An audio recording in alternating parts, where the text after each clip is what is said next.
up, all you hooligans? How are you doing? We're going to be talking about an outlaw biker, baby, planted a pipe bomb in a gang feud. That is the title of the article that we're going to be covering today, and it should be a good one. Also, bullets flying, hammers a swinging in a parking lot. This has to do with a WRAL news article. 16 members are facing some charges, man. And why am I doing this? Why am I talking about this? We'll find out right now. Ride or die, ride or die, ride or die, ride or die, ride or die, fly. Know that they ride or die. Cody, what is my guys? Know that they fly. Know that they ride or die. I keep waiting. Don't forget to go over to X, man, over at official Insane Throttle or Insane Throttle. That's for Instagram. But over on Twitter, we have Free Speech Saturday, 7 p.m. Central Standard Time.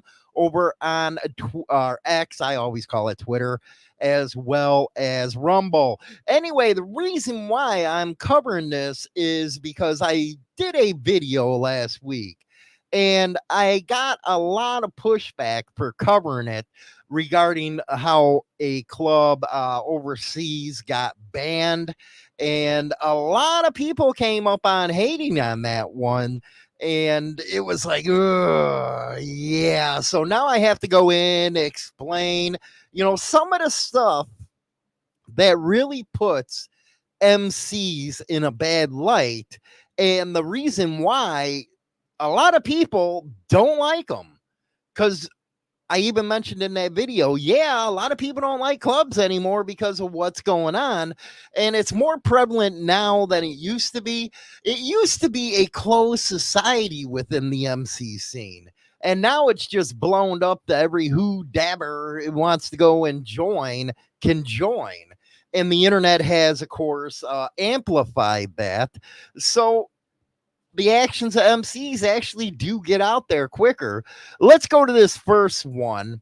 This is out of the BBC, and yes, this is overseas, but again, this overseas news makes it here to the United States, and a regular citizen cannot freaking determine or distinguish what's from overseas and what's from here because of that. BBC, outlaw biker planted pipe bomb in gang feud. A motorcycle gang member who planted a pipe bomb under a van during a feud is due to be sentenced next month. And that's really where the argument can fall apart to the general public. That clubs hate it when they're called gangs. It's a motorcycle club.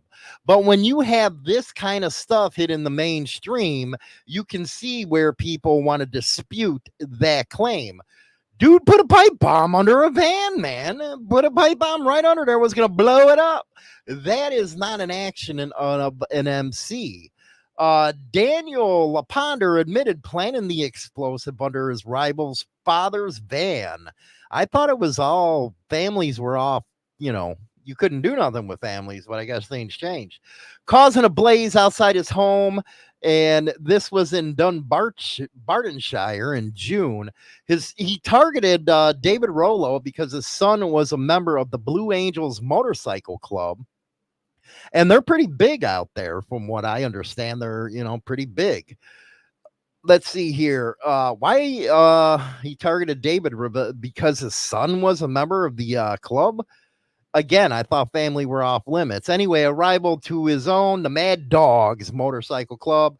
The 43-year-old pleaded guilty to willful fire-raising and unlawful possession of a shotgun at the High Court in Glasgow. He told the court he left the Blue Angels Motorcycle Club, started to be the oldest outlaw biker in Europe a year ago. I do not know what the hell that means.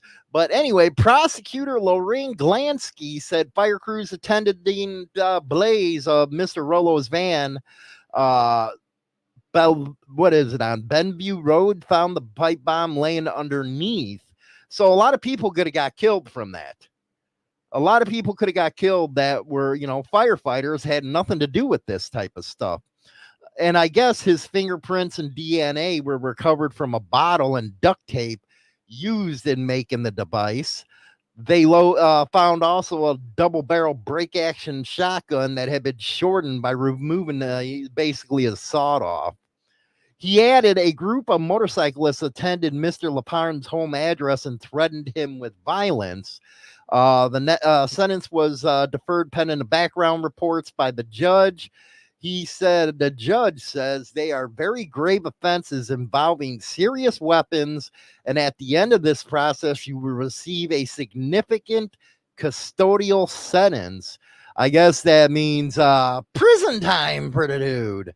But if you look at it and you look at the video that I actually did, this is the kind of stuff, again, that makes you look bad. And no matter what you try to put out there, you're never going to get away from the point of view with the citizens that, hey, we're just an MC if you're doing this kind of stuff. Now, again, I'm not trying to bash them or anything, but I am asking the hard questions because other creators will not. They are either in the MC's camp or they at least try to stay neutral. Nobody brings up the fact that this is the type of stuff that makes you look like a damn gang. And going after somebody's family, come on, that's even worse. That's a big no-no, man. Big no-no. Then we got this story right now out of WRAL News. Bullets flying, hammers a swinging in a parking lot. 16 members of a motorcycle gang face charges. And you have to ask yourself, and I like to hear this one in the comments section, where were they right by saying 16 members of a motorcycle gang instead of a motorcycle club? Now, they're facing federal charges for what authorities say is a motorcycle gang rivalry turned deadly. Easley Jr., the U.S. attorney for the Eastern District of North Carolina, and I'm hoping everybody is actually pulling out of that hurricane that they had there. Sad state of affairs, a lot what happened. WARAL News was the only news organization in federal court Tuesday as one of those suspects. William Franklin Beasley asked the judge to set him free before trial. Prosecutors showed security camera video of what they say is Beasley and other members of the Fayetteville Hells Angels Motorcycle Club attacking members of the rival Pagans Motorcycle Club. And in the video, and this don't look good for him, Rats Get Bats was, I guess, a t-shirt that he was wearing. The video shows Beasley swinging his arm down violently on a member of the Pagans. The defense argued Beasley only had a piece of leather in his hand, and the charges of attempted murder and assault with a deadly weapon were a stretch. The defense also pointed out to Beasley's clean record, his 7 years of service in the Army, and his declining health, including a history of 15 heart attacks. Well, my question would be, what the hell you doing in an EMC then, man? If you've had that many heart attacks, you're that old. And I've always argued that, once you get over 50 or something, man, maybe it's time to give it up for a riding club. Because what do you have in common with somebody younger than you?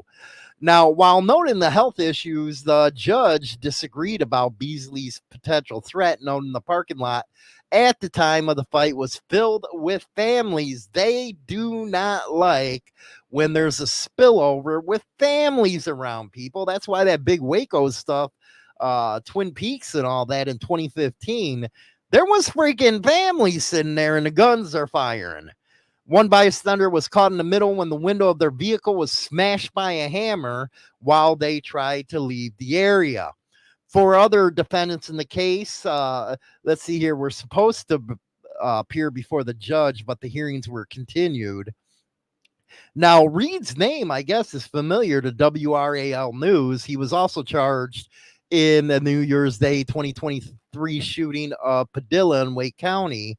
Many of the charges involve racketeering, so there's a RICO case going on in there. And the indictment also spells out the inner workings of the HA. They go into a quote, I'll read you real quick. Members and associates of the HAMC commonly commit physical assaults, including murder, threats to injure, and intimidation to compel witnesses and eyewitnesses to remain silent or recant original accounts by law enforcement or to law enforcement. And that's witness intimidation, you know how that works. But I don't know, man. I brought up the fact, time to get rid of those people if they're in your club. Hey, but again, I don't care. It's your damn club. But I'm just coming and telling you, hey, look at this kind of stuff ain't going to buy you any supporters when it comes to supporting you when this kind of stuff goes on. Anyway, don't forget to go over to Rumble and over on X. Yes, Saturdays is free speech day. We're going to be talking about a lot of hard topics over there that we know that will get, let's see, banned from other platforms. Anyway, that's the story right there today, man. And I'm sticking to it. You ever heard of that one? Rock out.